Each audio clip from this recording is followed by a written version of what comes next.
Soft Logic Life සිත ගුරු ගෙදර පාඩම් කියලා දෙන රේඩියෝ පන්තියට පාර කියන්නේ. වේගයෙන්ම ක්ලේම්ස් ගෙවන ලංකාවේ හොඳම සෞඛ්‍ය රක්ෂණය Soft Logic Life.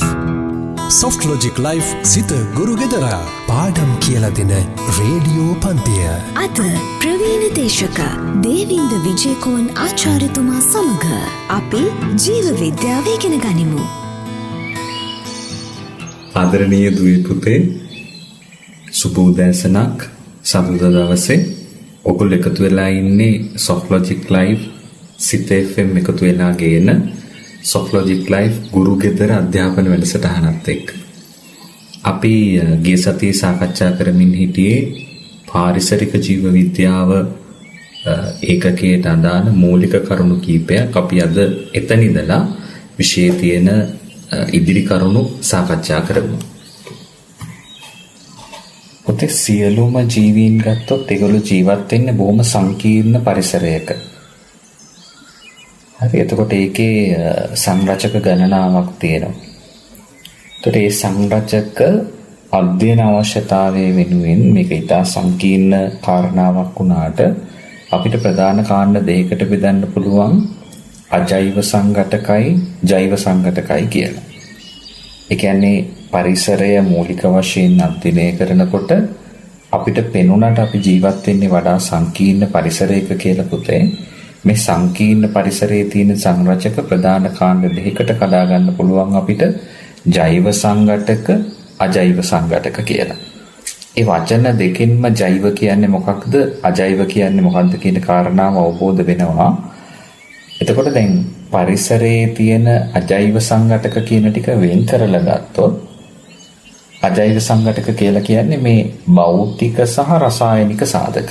අපිට පේන භෞතික සහ රසායනික සාධක තමයි අජෛව සංඝටක කියලා කියන්නේ. එතකොට ජලය, වාතය, ආලෝකය, උෂ්ණත්වය, පෝෂක, සූර්යාලෝකය වගේ පරිසරයෙන් ලබා ගන්න මේ සංඝටක ජීවීන්ගේ පැවැත්ම සඳහා පරිසරයෙන් ගන්න මේ භෞතික රසායනික සාධක තමයි පුතේ පොදුවේ අපි අජෛව සංඝටක කියන කොටස යටතේ වර්ග කරන්නේ. එතකොට මේ අජෛව සම්පත් මේවා ලබා ගන්න එක්ක ජල ගෝලයෙන්. එහෙම නැත්නම් පෘථිවියේ ඝන කොටස ශිලා ගෝලයෙන්. එහෙම නැත්නම් ඔය කාබන් ඩයොක්සයිඩ් වගේ ඒවා භාවිතා කරනවානේ ප්‍රභා සංශ්ලේෂණයට. ඒතර වායුන් ගත්තොත් වායු ගෝලයෙන්. එතකොට මේ ශිලා ගෝලයෙන්, ජල ගෝලයෙන්, වායු ගෝලයෙන් ලබා ගන්න අජෛව සම්පත් අනිවාර්ය වශයෙන් අවශ්‍යයි ජීවීන්ට ඒගොල්ලන්ගේ පැවැත්ම සඳහා. එතකොට දැන් අජෛව සංරචක නිසා දැන් ජීවීන් ජීවත් වෙන සීමාව කොච්චරද කියන එක. ඒ කියන්නේ විශේෂයක භූගෝලීය පරාසය. හරි වැදගත් වචනයක් ඒක. විශේෂයක භූගෝලීය පරාසය. ඒ කියන්නේ ආ ව්‍යාප්තිය, බහුලතාවය. එයා ඉන්නේ කොහෙද? කොයි වගේ පරිසරයකද ව්‍යාප්ත වෙන්නේ කියන එක පුතේ සීමා කරනවා මේ සම්පත් නිසා. හරි. දැන් උදාහරණයක් විදිහට හිතන්නකෝ ස්වායු සුද්ධ ජීවීන් කොට්ටාසයක් ගැන අපි කතා කරනවා කියලා. ඒතකොට ඒගොල්ලන්ගේ පැවැත්ම සඳහා ඔක්සිජන් අත්‍යවශ්‍යයි.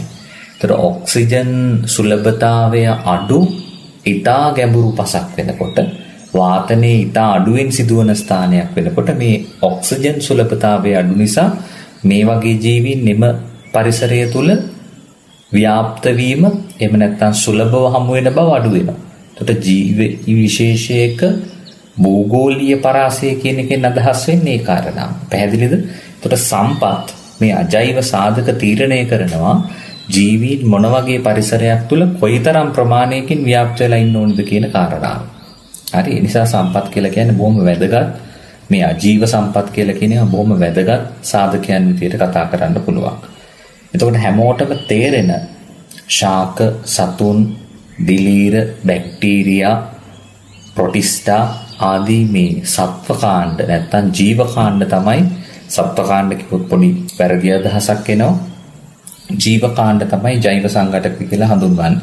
එතකොට ස්වභාවික පරිසර පද්ධතියක ඉන්න ජීවී කියලා බෙදන්න පුළුවන් ඕනෙම කෙනෙක් අපිට ජෛව සංඝටකයක් විදිහට බෙදන්න පුළුවන්. දැන් බලන්න කතාව අවබෝධ වෙලා තියෙනවද කියලා. පරිසරය ගත්තොත් අපි දන්න ජීවින් ශාක සතුන් දිලීර බැක්ටීරියා ප්‍රොටිස්ටා ආදීන් ඉන්නවා ජෛව සංඝටක විදිහට. ඒගොල්ලොන්ගේ පැවැත්ම තහවුරු කරගන්න වැදගත් වෙන ව්‍යාප්තිය තීරණය කරන අජෛව සංඝටක විදිහට පුතේ භෞතික සහ රසායනික සාධක තියෙනවා. සූර්යාලෝකය, වාතය, ජලය, උෂ්ණත්වය, පෝෂක, සූර්යාලෝකය මේ වගේ පරිසරයෙන් අපිට ලැබෙන සාධක, පාරිසරික සාධක මේ පොදුවේ පරිසර පද්ධති අධ්‍යයනය කරනකොට ඒකේ තියෙන ප්‍රධාන සංඝටක විදිහට අපිට මේ දෙක කඩලා අධ්‍යයනය කරන්න පුළුවන්. හරි. කල්පනාවෙන් හිතන්න කරුණු ටික ඔළුවට ගිහින්ද තියෙන්නේ කියලා. පැහැදිලි කියලා හිතෙනවා මට.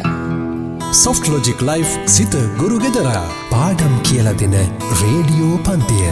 අද ප්‍රවීණ දේශක දේවින්ද විජේකෝන් ආචාර්යතුමා සමග අපි ජීව විද්‍යාව ඉගෙන ගනිමු.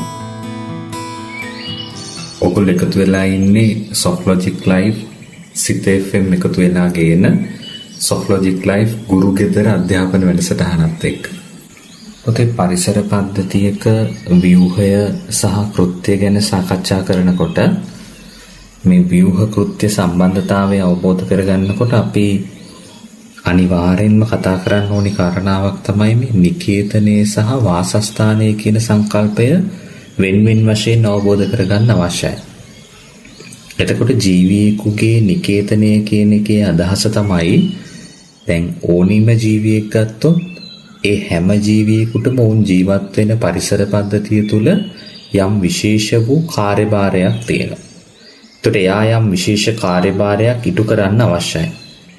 මේ විශේෂ කාර්යභාරය එයා ඉටු කරනකොට ඒ ක්‍රියාවලිය සඳහා එයාට අනිවාර්යෙන්ම බාහිර පරිසරයත් එක්ක ගැටෙන්න වෙනවා. පොදුවේ යම් ජීවියෙකු එයා ජීවත් වෙන පරිසරය තුල ඉටු කරන කාර්යභාරය ඉතා සරලව එයාගේ නිකේතනය කියලා කියන්න පුළුවන්. ඒ කියන්නේ ජීවියෙක් එයාගේ ජීවිකාව සලසා ගන්නේ කොහොමද? එයා පරිසරය තුල මේ බාහිර අජීව සාධකත් එක්ක ගැටෙමින් ජීවත් වෙන්නේ කොහොමද?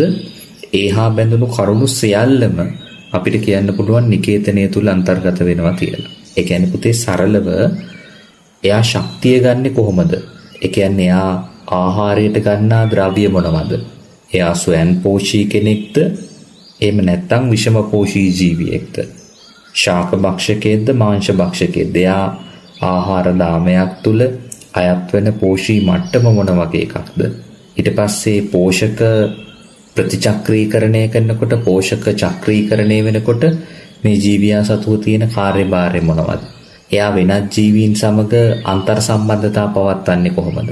ඊට පස්සේ මම කලින් කතා කරපු අජීව සාධක ගත්තොත් පුතේ උෂ්ණත්වය, තෙතමනය වගේ ඒවා දරා ගන්න මෙයාට තියෙන හැකියාව මොනවද? ඒ වගේ කරුණු පුතේ සියල්ලම එකතු කරලා තමයි මේ නිකේතනය කියන එක අර්ථ දක්වන්නේ. එතකොට මේ නිකේතනය කියන කාරණාව හරියට තේරුම් ගියොත් අපිට තේරෙනවා එයා ජීවත් වීම සඳහා යම් ජීවියෙකුට අවශ්‍ය වන්නේ මොනවද? ඊට පස්සේ ඒ විශේෂ පද්ධති තුල ඒගොල්ලෝ කරන කාර්ය මොන වගේ එකක්ද කියන එක විස්තර සහිතව දැනගන්න අපිට හැකියාව ලැබෙනවා මේ නිකේතනය කියන කාරණාව හරියට අවබෝධ කරගත්තොත්. එතකොට දැන් අපි ගත්තොත් හෝටන් තැන්න වගේ ප්‍රදේශයක ඉන්න ගෝනා. හරි. එතකොට එයාට මේ පරිසරය තුල විශේෂ වූ කාර්යභාරයක් තියෙනවා. එයා ශාක භක්ෂකයෙක්, ඒ නිසා ශක්තිය ලබා ගන්න එහෙම. ඊට පස්සේ ප්‍රමාණයෙන් විශාල ශීරපායි සත්වයෙක්. එතකොට එයාට මේ පරිසරය තුල යම් කාර්යභාරයක් තියෙනවා. එතකොට මේ ඔක්කොම එයාගේ නිකේතනයට අන්තර්ගත කරලා තියෙනවා. හරි. එතකොට ඒ නිකේතනයේ පිළිබඳ අවබෝධයක් තියෙනවා නම් තමයි මේ ජීවියා ඒ පරිසරය තුල කොහොමද ඉන්නේ කියන කතාව පුතේ වඩා පැහැදිලිව අපිට තේරෙන්න පටන් ගන්න. දැන් උෂ්ණත්වය වගේ දෙයකට ප්‍රතිරෝධීද, පාංශු තෙතමනයට යම් ප්‍රතිරෝධී බවක් තියෙනවද? ඒකත් එක්ක ඒවා දරා ගන්න හැකියාව තියෙනවද කියන එකත් එක්ක පුතේ එයා මේ පරිසරයේ ඉන්නවද නැද්ද කියන කාරණාව අපිට සඳහන් කරගන්න පුළුවන්. අන්න ඒවත් එක්ක තමයි මේ නිකේතනය කියන කාරණාව ගොඩනගලා තියෙන්නේ. ඒක සාපේක්ෂව මේ නිකේතනය කියන එක තුල ලොකු කාර්ය ප්‍රමාණයක් පුතේ සාකච්ඡා කරනවා. හරි. එතකොට එයාගේ පැවැත්ම සඳහා ජීවිකාව තහවුරු කර ගැනීම සඳහා කරන කරුණු සියල්ලම මේ නිකේතනයේට අන්තර්ගත කරලා තියෙනවා. එතකොට නිකේතනයේ පිළිබඳ අවබෝධය සහිතව අපි පොඩි විරාමයකට ගිහලා ඊට පස්සේ කතා කරනවා මේ වාසස්ථානය කියන සංකල්පය නිකේතනයත් එක්ක කොහොමද ගැළපිලා තියෙන්නේ කියලා. Soft Logic Life සිත ගුරු ගෙදරා පාඩම් කියලා දෙන රේඩියෝ පන්තිය. අද ප්‍රවීණ දේශක දේවින්ද විජේකෝන් ආචාර්යතුමා සමග අපි ජීව විද්‍යාව ඉගෙන ගනිමු. පුතේ විරාමයට කලින් අපි කතා කරේ නිකේතනය කියන කාරණාව. ඒතර නිකේතනය කියලා කියන්නේ යම් ජීවියෙකු එයා ජීවත් වෙන සුවිශේෂී පරිසරය තුල එයාගේ ජීවිකාව තහවුරු කර ගැනීම සඳහා එයා කරන කාර්යභාරයන් මොනවද කියන එක තමයි මේ නිකේතනය යටතේ අපි සාකච්ඡා කළේ. ඒතර නිකේතනය කියලා කියනකොට අපිට සාමාන්‍ය ව්‍යවහාර භාෂාවේදී නිකේතනය කියලා කියන්නේ මෙයා ඉන්න තැනද කියලා පොඩි ප්‍රශ්නාර්ථයක් ඇති වුණාට සැබෑවටම පුතේ ජීවියෙකු ඉන්න තැන කියන කාරණාව පැහැදිලි කරන්නේ මේ වාසස්ථානය කියන පදය තුල. එතකොට වාසස්ථානය කියලා කියන්නේ යම්කිසි ජීව විශේෂයක් වාසය කරන භෞතික ප්‍රදේශය තමයි අපි වාසස්ථානය කියලා කියන්නේ. එතකොට යම් ජීවි විශේෂයක් වාසය කරන භෞතික ප්‍රදේශය ජීවත් වෙන්නේ කොහෙද කියන එකයි වාසස්ථානය. එතකොට නිකේතනයෙන් එක වෙනස් වෙනවා. නිකේතනය කියලා කියන්නේ එයා ඒ ජීවත් වෙන සුවිශේෂී පරිසරය තුල එයාගේ සමස්ත කාර්යභාරය නිකේතනයට අයත් වෙලා තියෙනවා. මේකෙදි එයා ජීවත් වෙන තැන භෞතික ප්‍රදේශය තමයි වාසස්ථානය කියලා හඳුන්වන්නේ.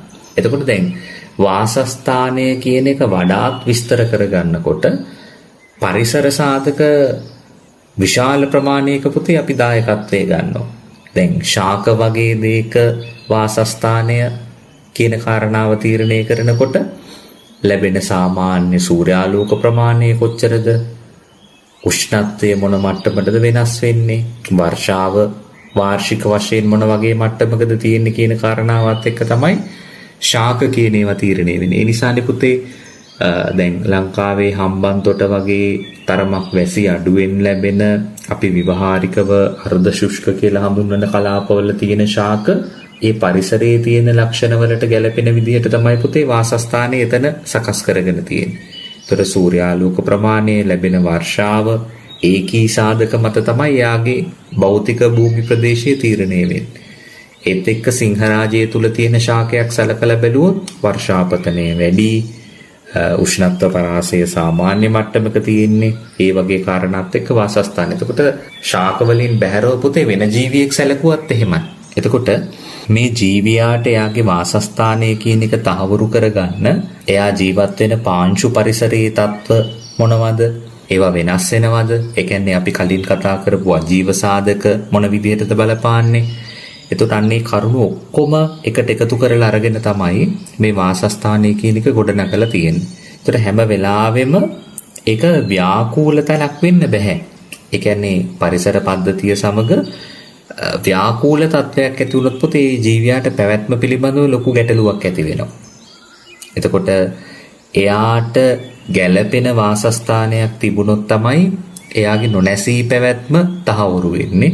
නොනැසී පැවතුනොත් තමයි පුතේ ප්‍රජනනය කරලා ඊළඟ පරම්පරාවක් නැති කරන්නේ. නිසා වාසස්ථානය කියන්නේ ඉතා විශේෂ තැනක්. එතකොට මේ වාසස්ථානය කියන එක පුතේ පරිසර පද්ධතියේ ජීවියා සතුව තියෙන එක්තරා විශේෂ ස්ථානයක්. ඊට අමතරව පරිසර පද්ධතියේ තියෙන ජීව සාධක, ඒ වගේම අජීව සාධක මේ දෙවර්ගයම පුතේ මේකත් එක්ක සම්බන්ධ වෙලා තියෙනවා.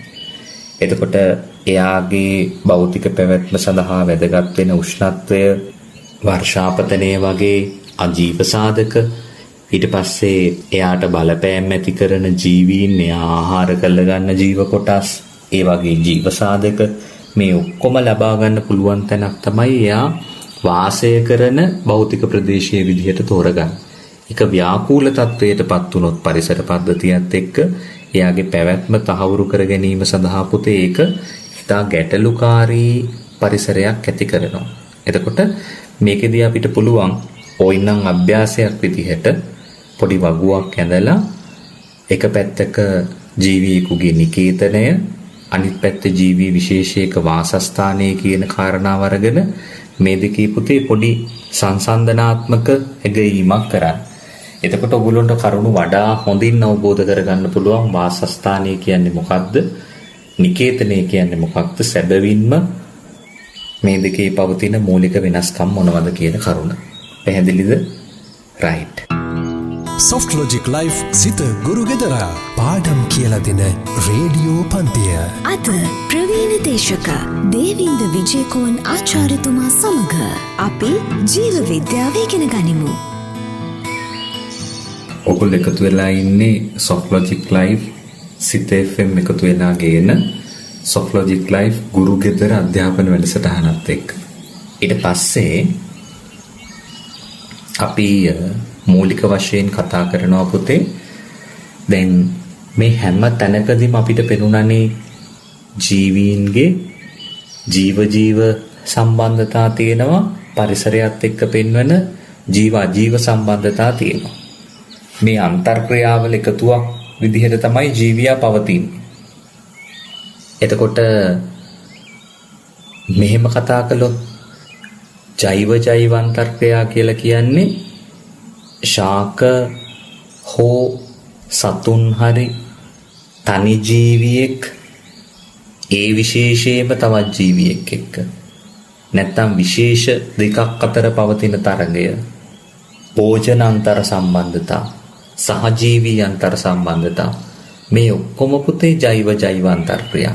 ඊටා සරල උදාහරණයක් විදිහට අපි හිතමු යම් පොදු ආහාරයක් තියෙනවා, තනකොළ වර්ගයක් තියෙනවා, හාවන් සහ මුවන් දෙගොල්ලම ආහාර කරලා ගන්න. එතකොට මේ විශේෂ දෙක අතර ඒ විශේෂ ආහාරය සඳහා තරගයක් ඇති වෙනවා. ප්‍රජනන අවශ්‍යතා සඳහා තරගයක් ඇති වෙනවා. වාසස්ථාන සඳහා සමහර විට ජීවීන් අතර තරගයක් ඇති වෙනවා. මේ සියල්ල ජෛව අන්තර්ක්‍රියා කියලා කියන්න පුළුවන්. ඊට අමතරව පුතේ අර උදව් වෙන විදිහේ සපෝට් එකක් දෙන විදිහේ අන්තර් සම්බන්ධතාවක් තියෙනවා. සහජීවී අන්තර් සම්බන්ධතා කියලා කියන්නේ ඒවා. දැන් සාපේක්ෂ උස වැඩි ශාකයක අතුමත උඩ වැඩියා විශේෂයක් ඕකිඩ් එකක් පවතිනවා. එතකොට ඒක ඕකිඩ් එකට පහසුවක් සපයනවා ආලෝකය ලබා ගැනීම සඳහා. එතකොට ඒ මට්ටමේ අන්තර් සම්බන්ධතාවක් තියෙනවා. හරි. හානිදායක වෙන පිළිල ශාකයක් ගත්තොත් එහෙම එයාගේ විශේෂ මුල් අවශෝෂක සනාල පද්ධති වලට යවලා ඒකෙන් ජලය khනිජ පෝෂක අවශෝෂණය කරගන්නවා, පැවැත්මට ගැටලුවක් ඇති වෙනවා. එතකොට ඒ වගේ පරපෝෂී සම්බන්ධතාවක් තියෙනවා. එතකොට මේ ඔක්කොම අපි කතා කරන්නේ ජෛව අන්තර්ක්‍රියා විදිහට. ඊට අමතරව ජෛව අජෛව අන්තර්ක්‍රියාවක් තියෙනවා. ජීව අජීව සම්බන්ධතාවක් තියෙනවා. ජීව අජීව නැත්නම් ජෛව අජෛව අන්තර්ක්‍රියා කියලා කියනකොට දැන් ශාකයක් පුතේ පසේ තියෙන ජලය අවශෝෂණය කරනවා කියලා කියන එක ශාකයේ පැවැත්ම සඳහා. ජලය අජීවයි, ශාක සජීවයි. ජීව අජීව. කාබන් ඩයොක්සයිඩ් ජලය භාවිතා කරමින් ප්‍රභා සංශ්ලේෂණ ක්‍රියාවලිය ශාකයක කාබන් ඩයොක්සයිඩ් අජීවයි, ශාකයේ සජීවයි. එතකොට ඒ වගේ පුතේ සරලව පෙනෙන ජෛව අජෛව අන්තර්ක්‍රියා තියෙනවා. ගැඩවිල් පණුවේ පස තුල බුලක් සකස් කරනවා. පණුවා සජීවයි, පස අජීවයි. ජෛව අජෛව අන්තර්ක්‍රියා. ඒතර ওই ටික තමයි අපි පොදුවේ මූලික වශයෙන් මේ සංරචක විදිහට කතා කරන්නේ. අපිට පෙනුනේ නැති වුණාට පස තුල සිදුවන සමහර රසායනික ප්‍රතික්‍රියා, පාංචු ජීර්ණය වගේ තැනකදී ඊට පස්සේ පස තුල ජලයේ සිදුවන වෙනස්කම්, පස් අංශු ජලය නිසා ගසාගෙන යන පාංචු කාදන වගේ දේවල්, ඒවා අජෛව අන්තර්ක්‍රියා. එතකොට අපිට ලොකුවට එකපාර ජීවීන්ගේ සම්බන්ධතා නැති නිසා පෙනෙන්නේ නැතුව ගියාට පුතේ මේ ජෛව අජෛව අන්තර්ක්‍රියාවලට අමතරව පරිසරයක් තුල අජෛව අන්තර්ක්‍රියාත් පවතිනවා. එතකොට මේ විදිහට පරිසරය තුල තියෙන මේ අන්තර් සම්බන්ධතා එකතුවෙන් අපිට ඊට පස්සේ මේ ජීව පරිසර තුල තියෙන ශක්ති ගලා යාම පිළිබඳ, පෝෂණ සම්බන්ධතා පිළිබඳ අවබෝධයකටත් එන්න පුළුවන්.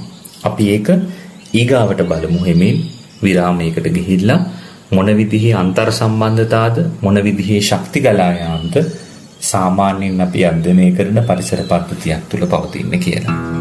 සොෆ්ට් ලොජික් ලයිෆ් සිත ගුරු ගෙදරා පාඩම් කියලා දෙන රේඩියෝ පන්තිය. අද ප්‍රවීණ දේශක දේවින්ද විජේකෝන් ආචාර්යතුමා සමග අපි ජීව විද්‍යාව ඉගෙන ගනිමු.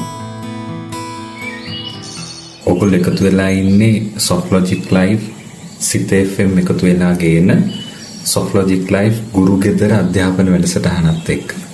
අපි ඊළඟට කතා කරනවා මේ පරිසර පද්ධතියක් තුළ ශක්තිය ගලා යාම සිදු වෙන්නේ කොහොමද කියන කාරණාව. එතකොට දැන් අවබෝධ කරගත්තා අන්තර් සම්බන්ධතා පවතිනවා.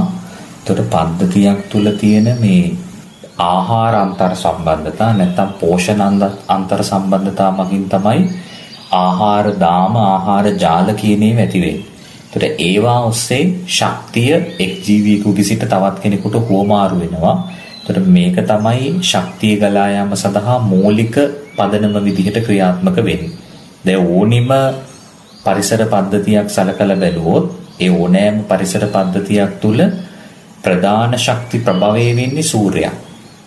එතකොට සූර්යයා නිපදවන ශක්තිය නැත්නම් සූර්යයා මේ නිපදවන ශක්තිය සූර්ය විකිරණයේ විදිහට පරිසර පද්ධතියකට ලැබෙනවා. මේ පරිසර පද්ධතියේ ඉන්න හරිත ශාක මේ සූර්යාලෝකයේ භාවිතා කරමින් Tamanගේ ශක්තිය අවශ්‍යතාවය සම්පූර්ණ කරලා ප්‍රභා සංශ්ලේෂණය හරහා ඒවා පටක තුල සංචිත කරනවා. එතකොට සියලුම ජීවීන්ට අවශ්‍ය වෙන ශක්තිය ලබා ගන්න මෙන්න මේ විදිහට මේගොල්ලෝ තැම්පත් කරපු රසායනික ශක්තිය හරහා.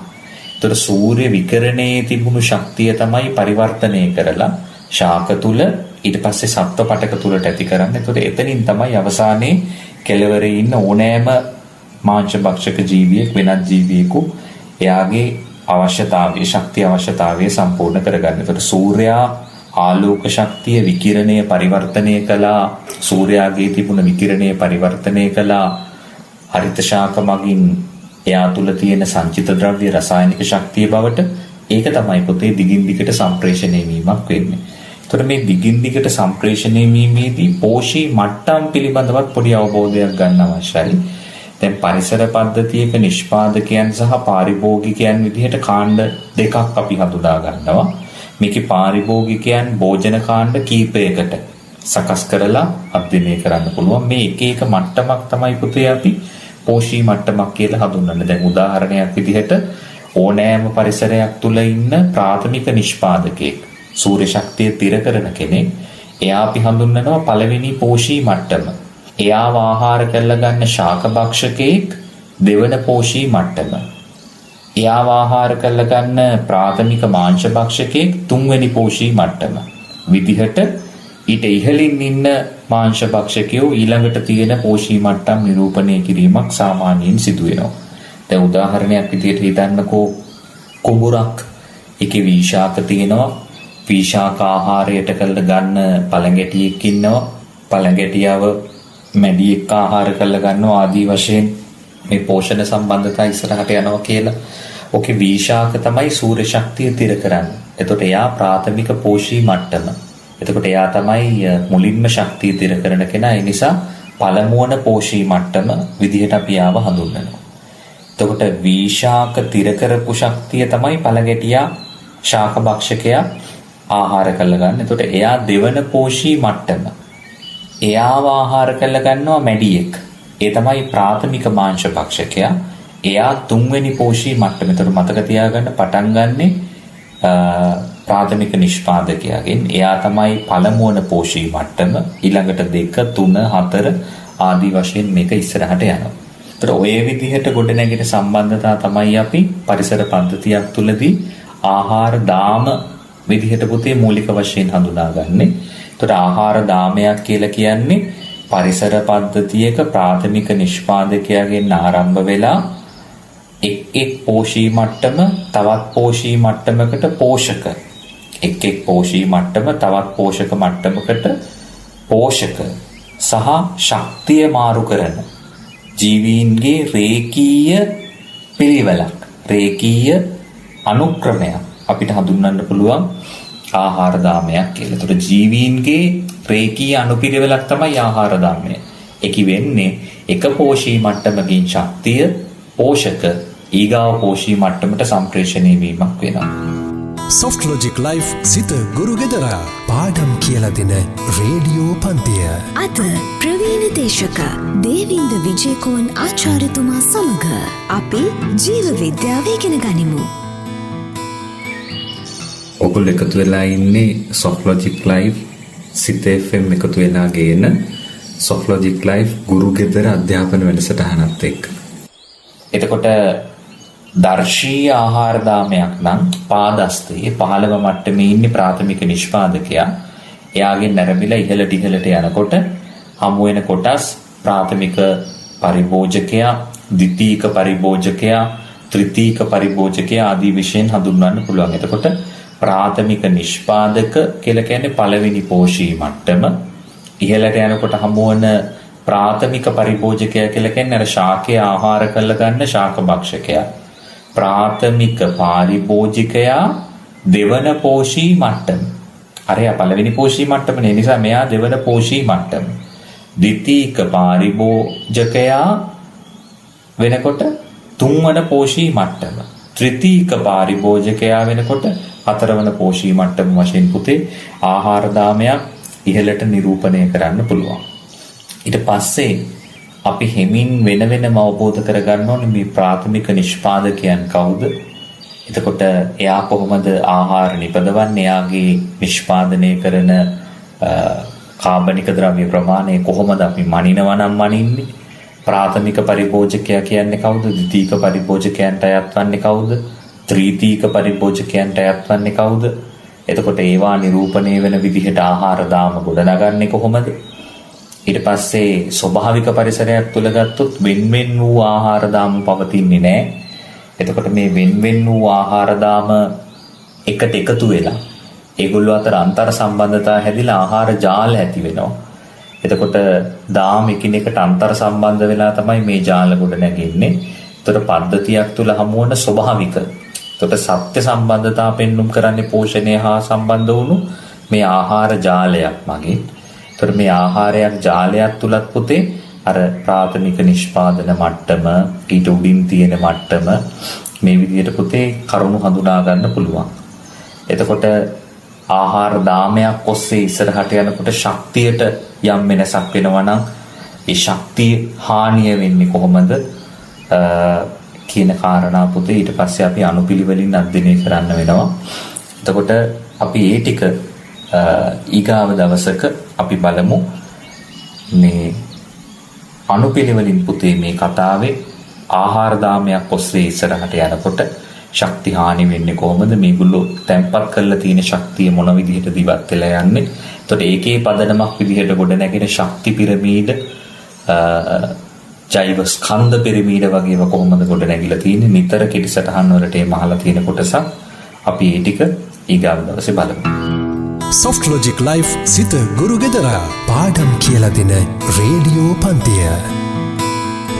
Soft Logic Life සිත ගුරු ගෙදරා පාඩම් කියලා දෙන රේඩියෝ පන්තියට පාර කිව්වේ. වේගයෙන්ම ක්ලේම්ස් ගෙවන ලංකාවේ හොඳම සෞඛ්‍ය රක්ෂණය Soft Logic Life.